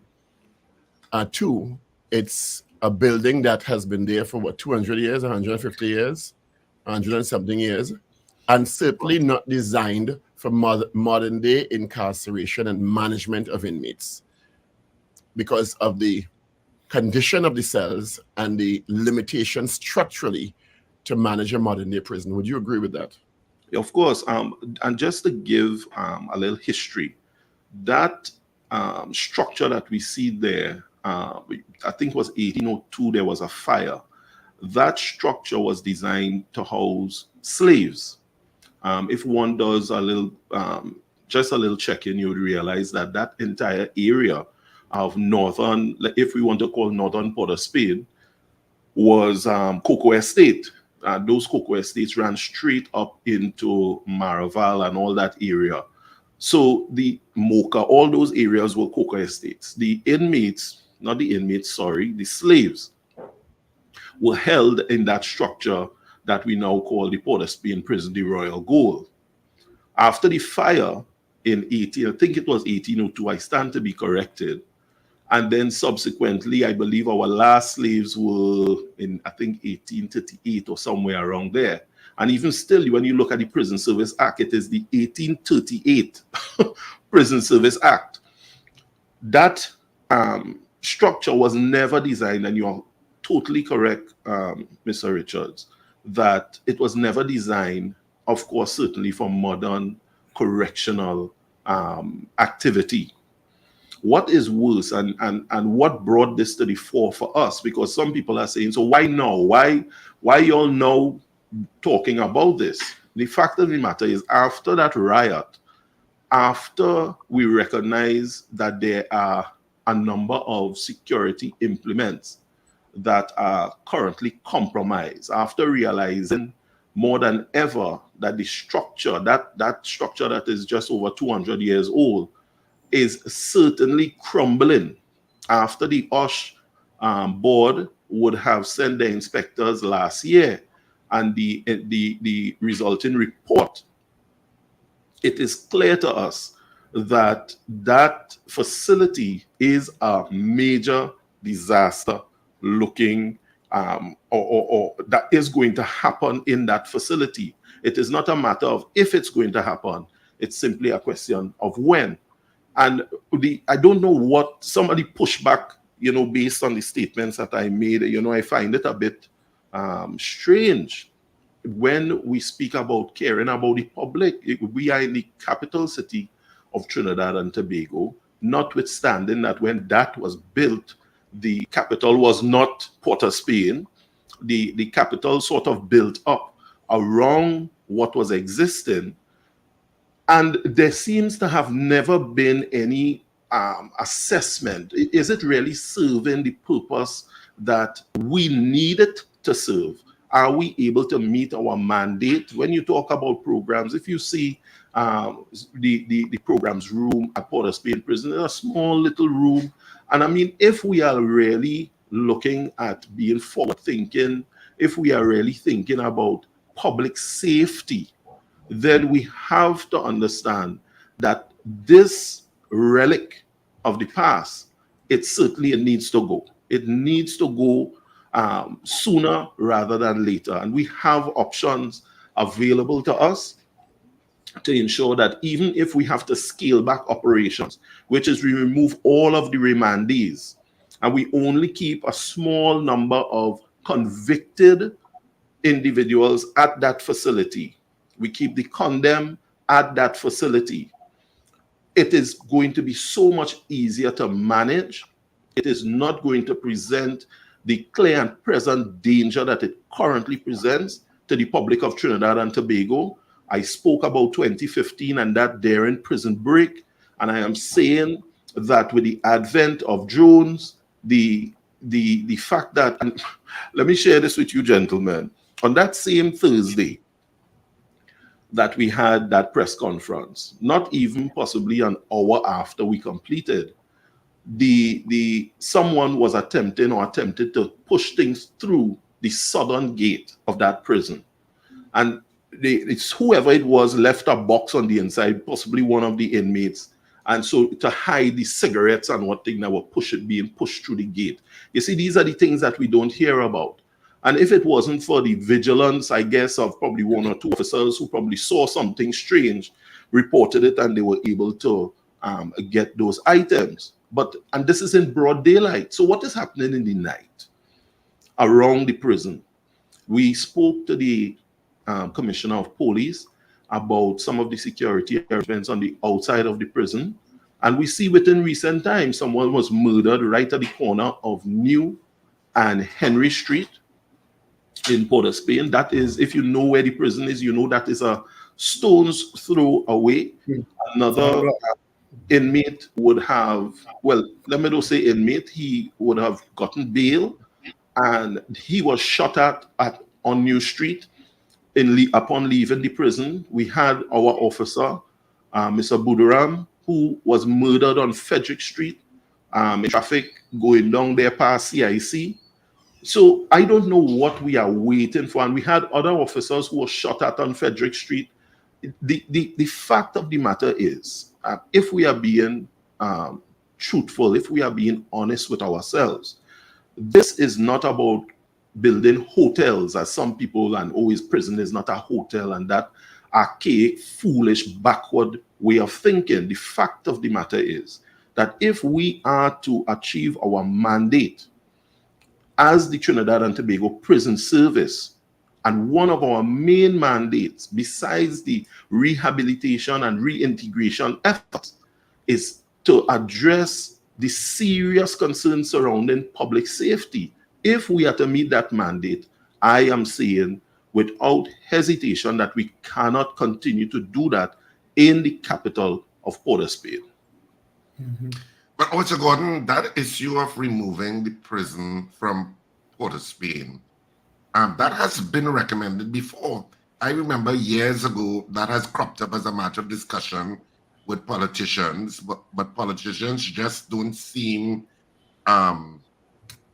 they don't seem to see the prison service and the relocation and the building of new prisons, I guess, as being something that is attractive to the taxpayer, I guess, and by correspondingly the votes attached to it, which is unfortunate because we really do need to modernize those prisons. And I know at one point they were planning to close down Carrera, and they said they were going to put them, at least this is what was said. Yes. And they barred around that portion of land next to Golden Grove. Maximum security prison. Yes, just a maximum security prison, right? Yes. And they said they were going to relocate, and then that changed, and that has been a subject of discussion. I know Wendell and I always bring up, what are they doing with that property then? Let me put on a different spin on it. You know, but for years we have been saying, you know, prison is not politically attractive, and you know the taxpayers wouldn't want to spend money. But the disconnect is that really and truly the public doesn't understand how important the duties that prison officers perform, how it impacts on them and their personal safety. You see, this is not about spending money on prisons. This is about spending money and making an investment into the people of Trinidad and Tobago. Because once you have currently our situation where you have just about 2/3 of the entire prison population being remanded people, and who we know those people are what? Those people are innocent until proven guilty. Are we saying that as a country, we find it acceptable to have a man who has not been found guilty being punished, because that is what it tantamounts to, being punished while he is denied bail? He has to utilize a slop pail. He has to urinate in half of a water bottle and throw it out into a drain in front of his cell. He has to share a space that is probably just slightly over 10 by 10, if so much, with 6 or 7 other incarcerated individuals. Are we saying as a country that this is what we find that? Well, in addition to that, the officers are faced with those conditions also. Even if you don't have no regard for the inmates, the officers have to deal with that unsanitary, inhumane condition every day of their lives. Mr. Gordon, before we move on to your transfer with your colleagues, one of the things that we heard, one of the items of information we heard when the riot, as you put it, and the word is fracas, it's not fracas, for those who are asking. It's actually pronounced fracas. Yes, correct. Was that the injuries sustained by both officers and inmates was soft tissue injuries. And the autopsy on the inmate who died suggested that he died from blunt force trauma.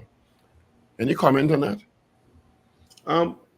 The thing about it is that, to be very candid and open, the place is dark.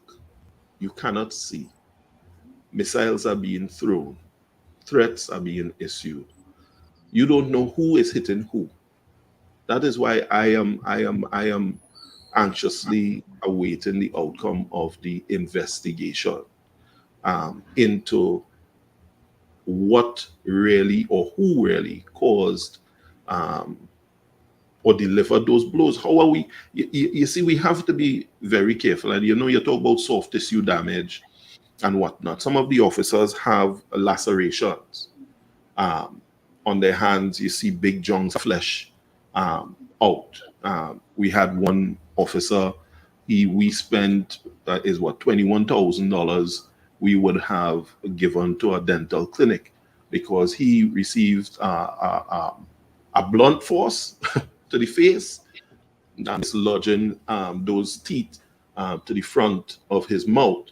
So we have to be, even in saying soft tissue damage, what do we want to say about that? That it wasn't that bad. That maybe what are we saying? And what I will say is that I am looking forward to the investigation by the Trinidad and Tobago Police Service into this entire matter. And Mr. Gordon, just as a follow-up on what Paul would have asked there.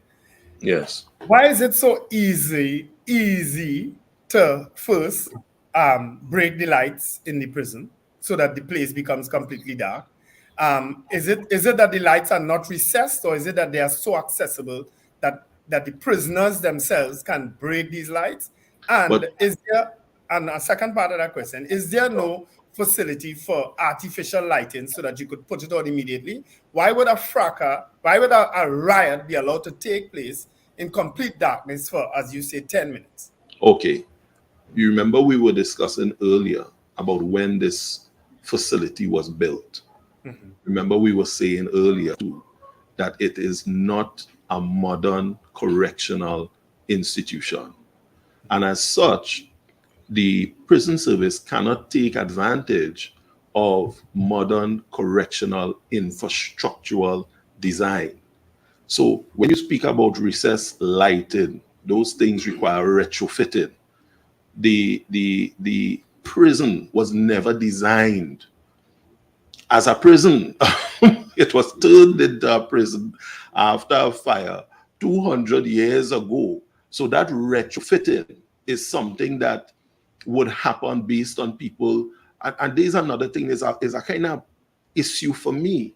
When you look at other jurisdictions, and we always talk about, well, who is third world and who is first world and whatnot, but in other jurisdictions, they are constantly assessing and reassessing what they do, how they do it, how does the infrastructure lend to the officers being able to discharge their duties and responsibilities to keep everyone safe, including the inmates. So let's skip past that part of it, the infrastructural challenges. What about artificial lighting that could have been switched on at the point in time to avoid that situation developing in complete darkness? The fact of the matter, sir, is that facility, it goes straight back to what I'm saying. When we had the OSH inspection, and when you read that report, I probably would leave it with Mr. Khan, and he could share it with your gentlemen. And you just read the report, and you would understand just how outdated that entire facility is. We have gone beyond the point of retrofitting. That facility needs to be closed down in the shortest possible time. But Mr. Gordon, I'm understand what Wendell is saying. While I understand, and I'm fully in favor of closing it down because it shouldn't be, it's not fit for purpose, and to me it poses a security risk in the capital. There are cages you can put around lights. There are things you can fit lights with, because I'm presuming now that this has happened, and I'm sure it's not the first time that this has happened, because if the inmates know, break the lights, ensure darkness, and have a riot, they're going to do it again. There are things you can do to encase lights in cages to make it a little more difficult for lights to be messed up and thrown out. And what you are speaking about there is accessing funds to do a project. And if I tell you the challenges. Currently, the Trinidad and Tobago Prison Service, every single inspection, I've been to every inspection, even to Tobago, every facility, even the newest, and when I say newest, that maximum security prison in Aruka, even that facility is wrought with the fact that maintenance is an issue, upkeep is upgrades is an issue. Look how long we have been asking for simple things as alarm. It's years you're asking for an alarm and you can't get an alarm. When you ask, you're talking about, and this is why I also stated that the state is withholding funds from the Trinidad and Tobago Prison Service. It cannot be that you have a organization, a division in the Ministry of National Security, incidentally, it is the only division that has to hold people for a protracted, extended period of time. But when it comes to resourcing that division, resourcing that organization, there's always a problem. We have the oldest saying that if it's withholding. Yeah. The minister and the former minister on record as indicating to the parliament that they've done rehabilitative work on not only Port of Spain but also Golden Grove. So I don't know that you can substantiate that. Well, if it's so, holding.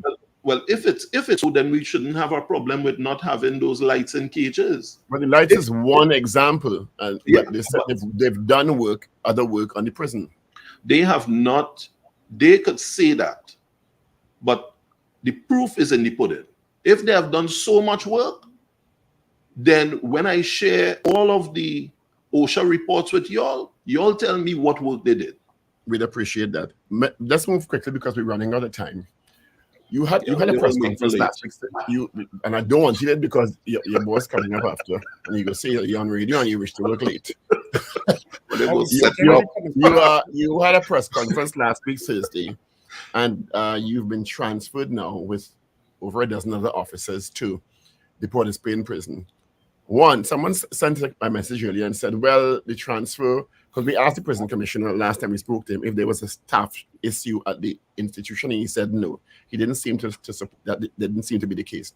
Someone said, well, if 17 officers were injured, there may be officers who are on sick leave still, and that may be the reason why the commissioner needs to augment his staff human resource at the Port of Spain prison. Do you think your press conference and the transfer related one, do you think you were sent there because you held the press conference? I don't know. And that is the honest answer. I worked at Port of Spain prison for 2 years. I was then transferred to the external remand facility at Golden Grove Prison just about probably less than 8 weeks ago.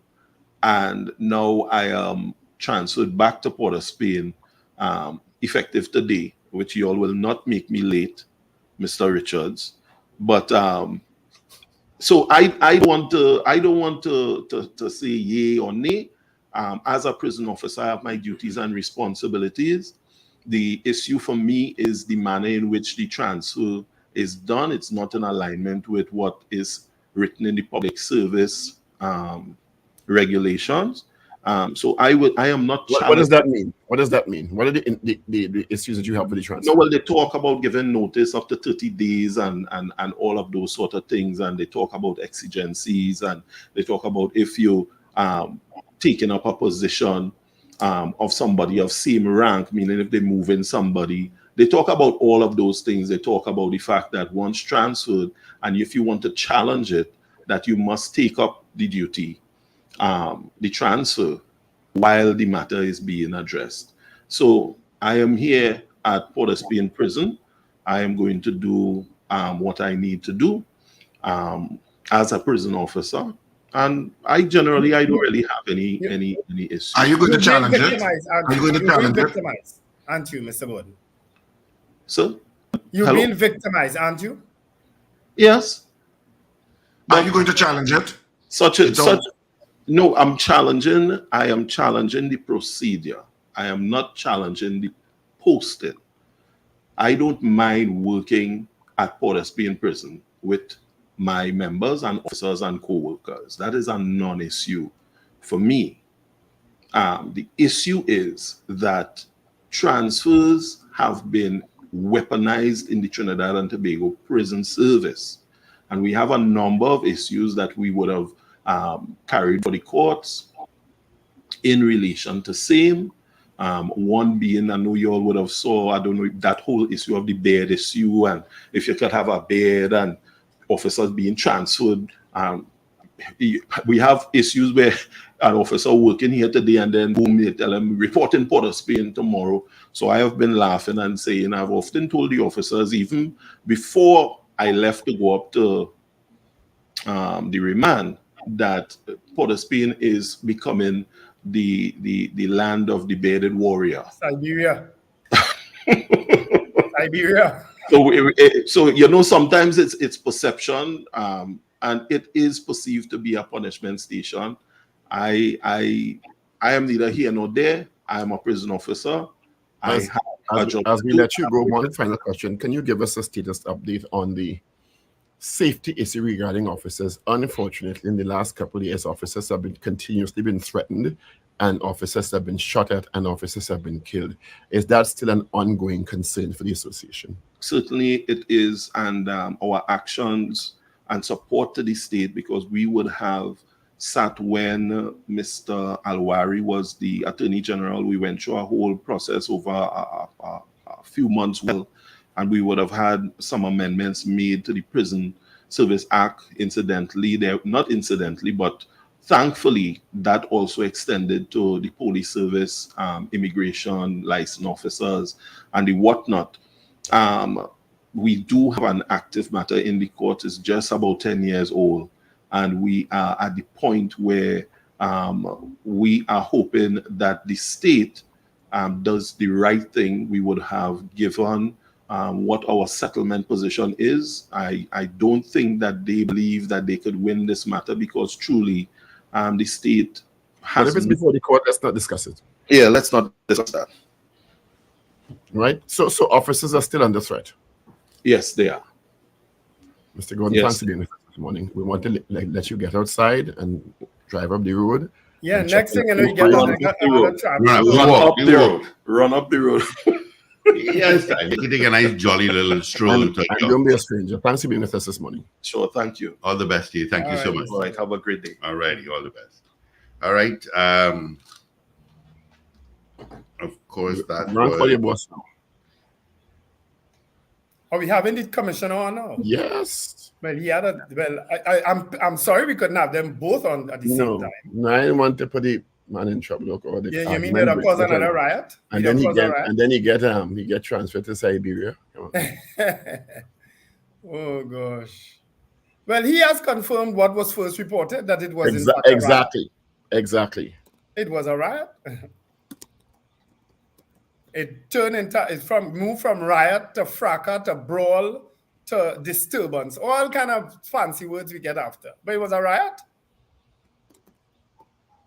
I didn't hear before that is how the incident played out, that all the lights were shattered so that the place could be completely dark. Well, if officers have the teeth dislocated and lights are blown out and it lasts 10 minutes and officers, 17 inmates, I think, and officers injured, and an inmate subsequently dies, that does sound fracas to me. No. Sound a little more than fracas to me. That's a serious riot. That's a serious thing. Especially if 17 officers are injured. I don't know if it's the officers are 17 or the inmates are 17. I think that's the officers. 17 officers? Yeah.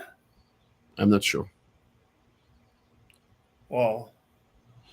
So that place remained in complete darkness. I refuse. I mean, I can't imagine that they don't have some sort of they would have replaced the light. They can't operate. But you can encase lights for safety. Yeah. Gentlemen, I do have the commissioner online. Good morning to you, sir. How are you? Hi, good morning, gentlemen. Good morning, the listenership. Right. Good morning, Commissioner. Thank you, Mr. Ramuta. Hi, morning. Well, would you have had the privilege of listening to Mr. Gordon just now, Mr. Ramuta? Some of it, not all, some of it. Oh, all right. Paul, you go ahead. Well, Mr. Gordon is painting a completely different picture, a more dire picture than you would have described to us a couple of weeks ago. He said it was not a fracas, it was a riot. and that lights were blown out. An officer's teeth were dislodged, and there was some wounds which indicated flesh was hanging. And it didn't seem mild or moderate to me. How do you respond to Mr. Gordon's statements regarding that particular incident?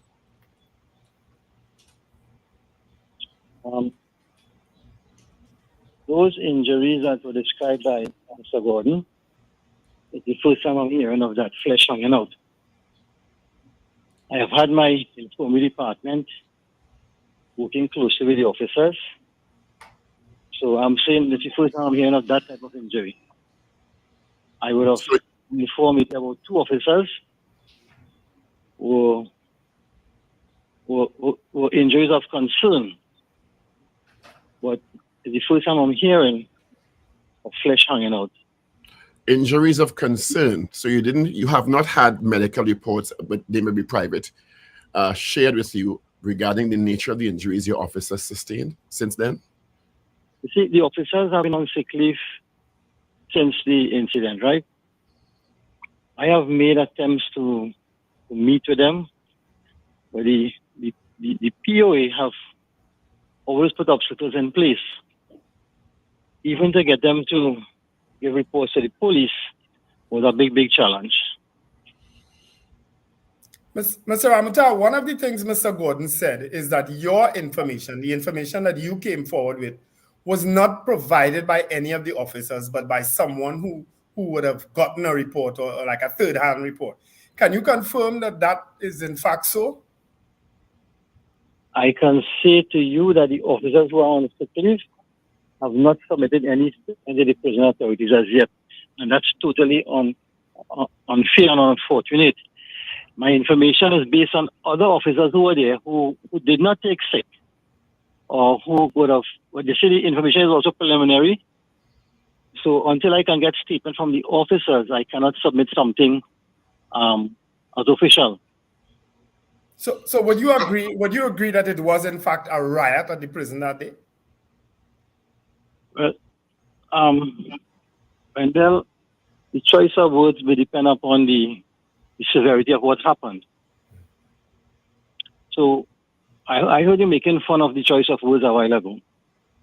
When it was the term of fracas or disturbance, the injuries of the officer, neither the death of the inmate was never known. In fact, the inmate didn't die as yet.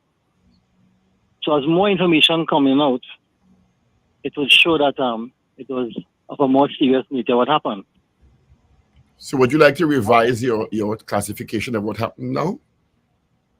Well, I still wouldn't do that now because I haven't spoken to the officers involved yet. Like I said, they're on sick leave.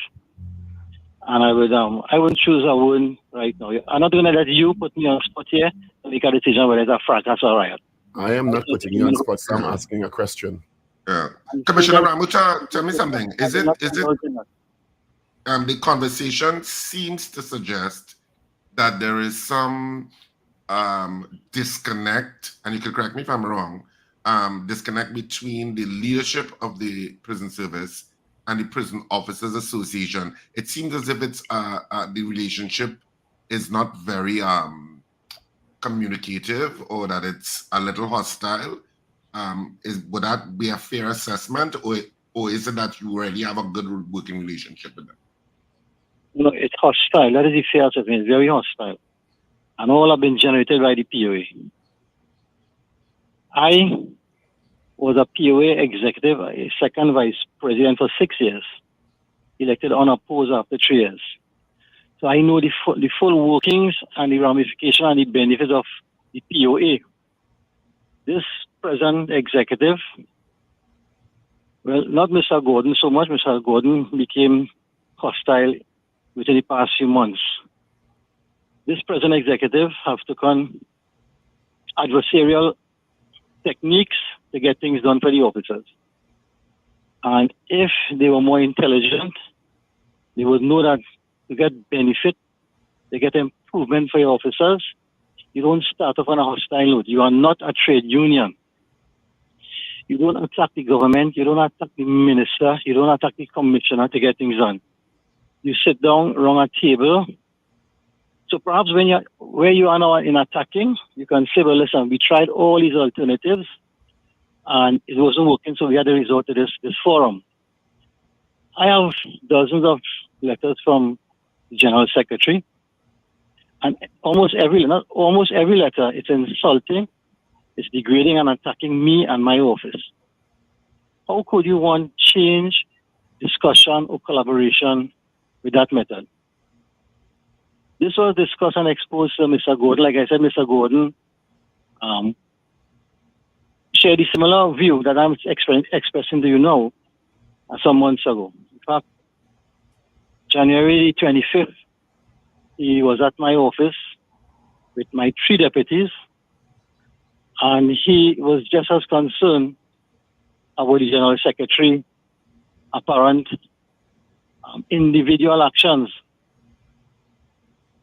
So much so that he asked to be transferred out of Port of Spain prison to work down in the east, that he can be closer to the association to monitor things, because he believed he was being sidelined, not in the loop. But as a former executive member of the Prison Officers Association, because you said that you were part of the Prison Officers Association prior, is it that there is a level of frustration? Because we have interviewed Prison Officers Association presidents before, prior to Mr. Gordon, and there's always been a level of frustration in those interviews in terms of the infrastructure of the facilities of the prison service and the lack of resources being put into the system in improving the system, and this spans years. So at the point that you were in the Prison Officers Association, it must have been something that was frustrating to you personally, or was it not? It was. When I was a member of the association, we met, we had dialogue with the very said Mr. Hines at that point in time. And because of those lobbying, we got a new remand facility being built. If you pass on the Golongo Road, you'll see a big white structure in front, unoccupied, incomplete. That started, and that was supposed to have housed a new remand facility. However, now it has been reconfigured to host the judiciary, to have courts inside the compound. So a lot of changes were received, and plans on the drawing board at those times. Just to interrupt you, that building is the building that's supposed to be for the video interface with the judiciary, right? Yes. Well, that was not the original purpose, like I just said, right? It is now that. But that building has been years. It's a simple structure on the face of it, and that structure in itself has taken that structure. You can correct me if I'm wrong, but that structure is easily over 10 years old and still not completed. Yeah. But you will have no argument from me in the prison service. The prison structure needs to be improved. We need better conditions for inmates and officers. You have no argument against that from me. My point I want to make this morning: you do not get cooperation, collaboration by asking people to resign and attacking them and call them incompetent and so on. It's the wrong way to go. Would you not agree? Two-part question, Mr. Commissioner Mathura. One, do you agree that the Port of Spain prison should be shut down? It's no longer fit for purpose. And two, are you satisfied, given what has happened a couple of weeks ago, with the security arrangements at the Port of Spain prison? Let me start from your first question. If I think that the Port of Spain prison should be relocated, I think no. I think what we can do is reduce the numbers there so that there's less of an issue there. Because of our population, we cannot close down the prison. And if we had a blank check, well, yes.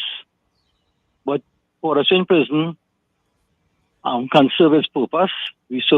I mentioned in a release earlier on that when I joined the service 35 years ago, the numbers there used to be 1,100 plus, sometimes 1,200 people. Since that 35 years, we have done many expansion within. The numbers is now 518, 520 or such. So when numbers are concerned, it's far less. We have section that over tile. We have removed wooden doors from cells. Long ago, those doors were 4 inches thick wooden doors with a 4 by 8 by 8 pigeonhole to look through. Those things have been removed and they have put bars. We have fans inside the division to increase ventilation. We have additional staff. We have better medical conditions for the inmates. So there have been a lot of improvement. We have a better cooking facilities. Many of our faith-based organizations, NGOs, we are very transparent. They come to the prison and they see what we have. I heard the description of inmates urinating on the cells, and so that's not the system. If an inmate did that, that is not allowed. Some inmates are very disruptive. I would use the word, let me use it, forgive me for this local parlance I'm going to say, yeah? No autopsy. So they would urinate wherever. That is unfair to say that is the system of the prison. The slop pails that I use are for night use only. During the day, inmates are allowed to come out and use their normal toilets and so on. They are allowed to come out for airing, they play sports and so on. Inmates are trained to empty their bowels at the night time for lockdown. But that doesn't mean they wouldn't use it during the night. But it's not designed to use in the cell during the day. And the second part of the question, do you think are you satisfied with the security arrangements at Port of Spain? Can you repeat? You were speaking. Are you satisfied that the security arrangements presently at Port of Spain are the standard that you are comfortable with? With my relocation of staff from other station, it is manageable right now. I would be foolish to say we are fully satisfied. I'm saying it is manageable, and there's no untoward situation with regard to security, given that I've relocated officers to the station. Mr. Gordon indicated that he believes he was victimized when he was transferred. Would you care to comment on that? Yeah, I was not about to answer that. Mr. Gordon has not been victimized. Let me make a statement before this. There are many prison officers who would want to remain in an office and push pen and paper and refuse to go and work among inmates. And I'm not speaking on Mr. Gordon, I'm speaking in general. There are many officers who are rogue officers. They would choose to flout the rules and regulation, and they run by the association to get protection. And the association do protect rogue officers. They pay their legal fees, and they help challenge. I have no problem in an association defending officers, but when you're crooked, and you should not engage in defending crooked officers. When you say crooked, what do you mean? Officers who traffic and bring drugs and contraband to the prison, when they are held by us in sting operation, they run to the association, they find loopholes to say that they were innocent and it was planted on them and they were victimized.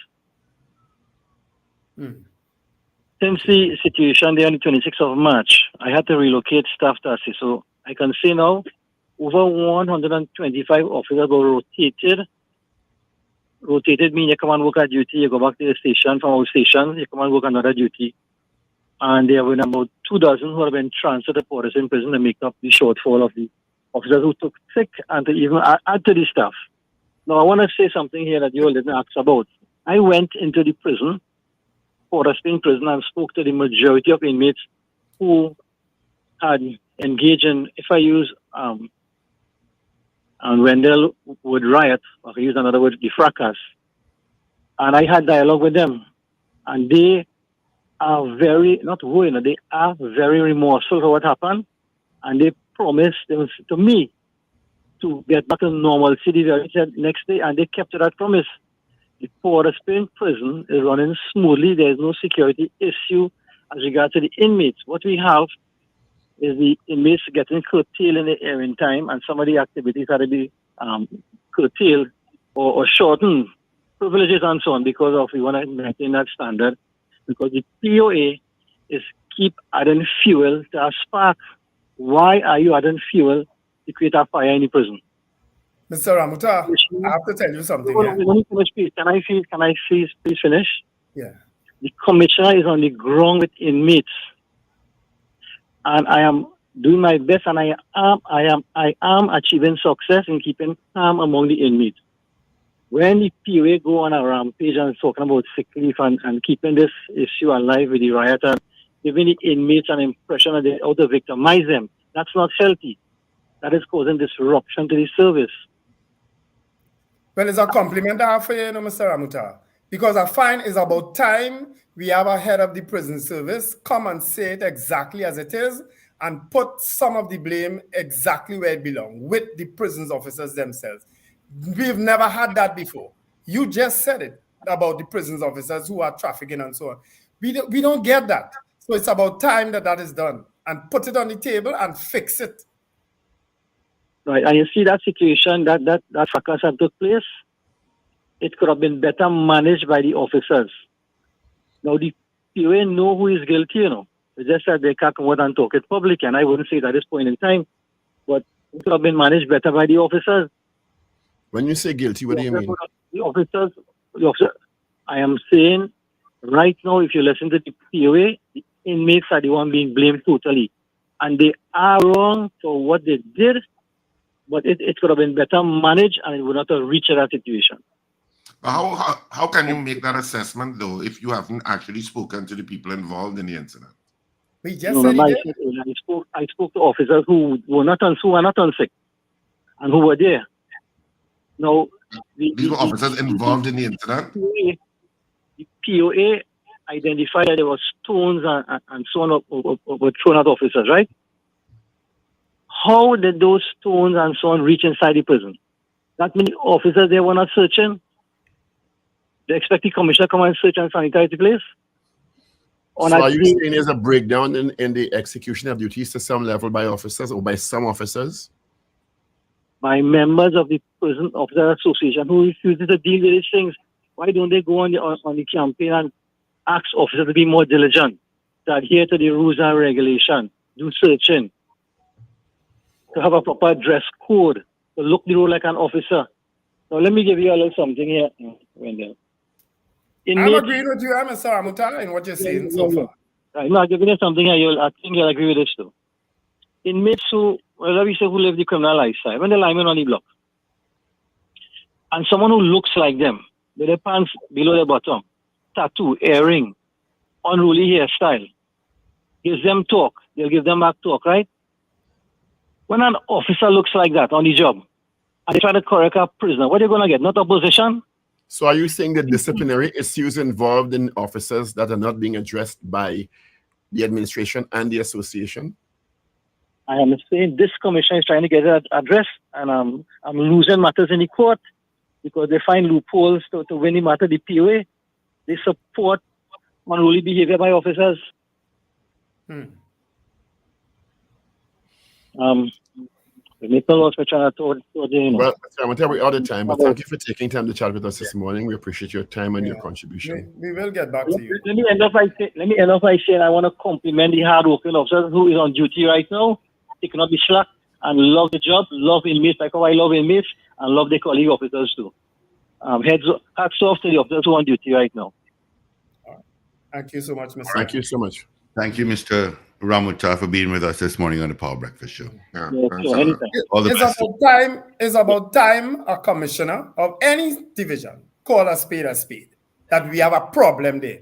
It's about time. And we never heard that before from a prisons commissioner. You all have a great day and be safe. It's Monday. Be productive and smile. All right, folks. Have a wonderful day. Remember to let go and let go. Well, theatre will be on next week, Saturday and Sunday. We'll be back with Lovers a Walk at Cipriani College, backed by public demand on Saturday, the 4th of May at 8:30 p.m. and Sunday, the 5th at 6:30 p.m. Of course, tickets will go on sale from Wednesday this week, so you should get your tickets early because, trust me, over this weekend, the house was packed. It was indeed.